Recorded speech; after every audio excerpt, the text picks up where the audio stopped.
Let's talk to Rob McKenzie now, Managing Director of Policy and Public Affairs at RHA. Rod, good evening. Good evening. Good evening, James.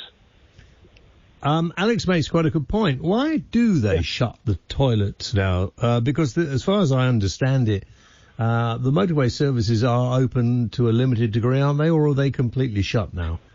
Yeah, Alex makes a really good point, and I completely agree. It is disgraceful, there is no other word for it, that anyone is refusing lorry drivers the facilities that the rest of us take for granted. The ability to use a loo, the ability to wash your hands, the ability to have a shower at the end of a long day and get some hot food. Certainly 2 or 3 weeks ago, there were multiple examples of quite horrendous behaviour, both at distribution centres and at motorway service stations, where the lorry drivers were either being corralled into waiting areas, ignoring social distancing rules. They weren't, but they were told to ignore social distancing rules because they were crammed into a confined space with lots of other lorry drivers who were making deliveries at the same time. That was disgraceful. We complained, and that's been changed. Now, as for motorway service stations... Hang on just a minute, Rod. Why were they doing that? They said they were doing that to protect their own staff. So in other words, the kind of rather perverse argument is to protect our staff at a distribution centre, we must expose the lorry drivers who are serving us to an unacceptable level of risk. I mean, it doesn't make sense, does it?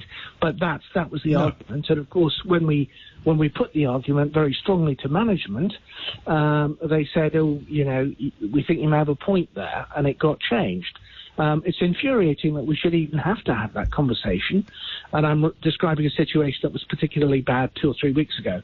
I think the motorway service station, I think it's a bit of a moving target, if I'm honest, at the moment. I think we've made some good progress with some motorway service stations which have opened showers and loos and wash basin facilities that weren't there before. Again, we had some really weird excuses, ranging from the cleaners that were worried about the cleaners catching COVID, so they can't clean the area, so therefore we're going to close them, to a variety of other excuses. Anyway, that is, I'm not saying it's 100% sorted, and there'll be lots of lorry drivers listening to this. Now, you're doing a great job, by the way, guys, but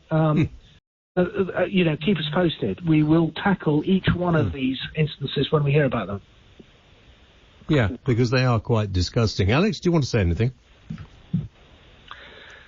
Yeah, I mean, thank goodness there's someone like you there, Rod, campaigning on behalf of people like that, because, there's the expression, not all heroes wear capes. Well, not all heroes wear scrubs too.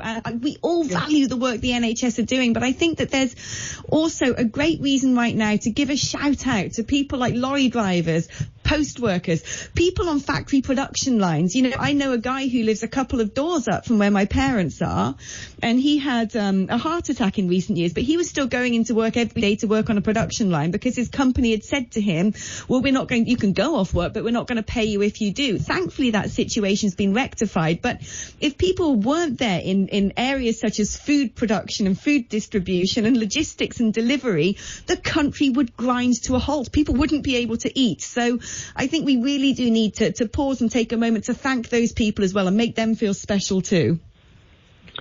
Absolutely, and I think another point to make is, when all the people were panic buying, there were people getting in touch with us saying, the food supply chain has failed, it's not good. Do you know what? It never failed, not once. Lorry drivers were doing their job day in, day out, supplying the supermarkets.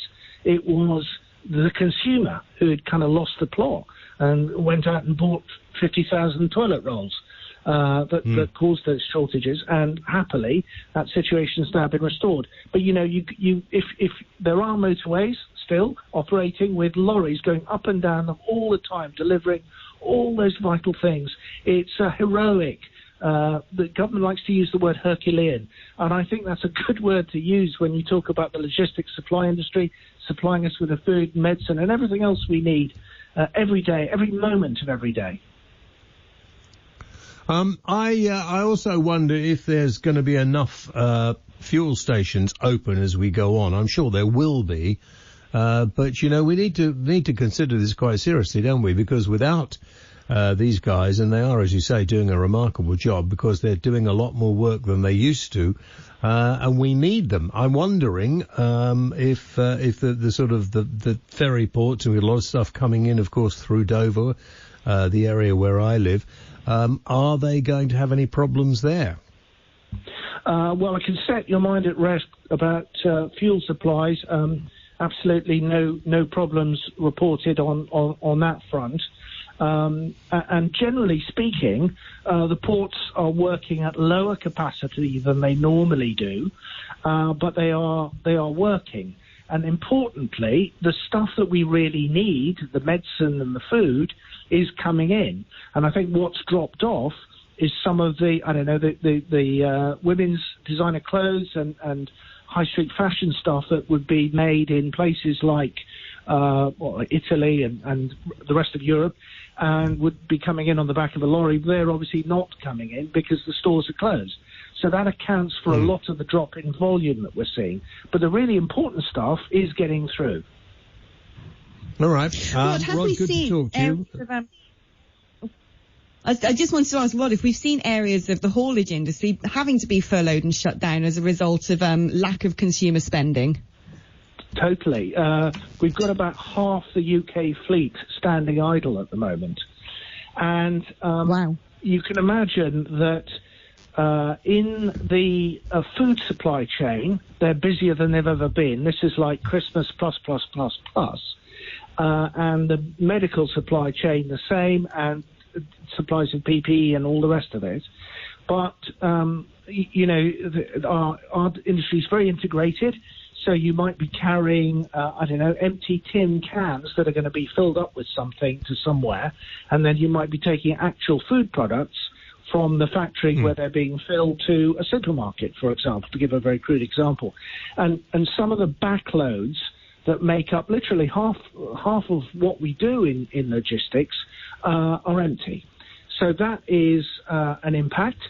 But the more serious impact, as you say, is those trucks standing empty and not rolling at all, because they normally work supplying those high street stores with clothes that are currently closed because, for obvious reasons.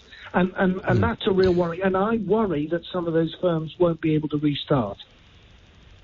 No, that's my fear as well. Rod, for the moment, I'm sure we'll talk to you again before this is all finished. Thank you very much indeed.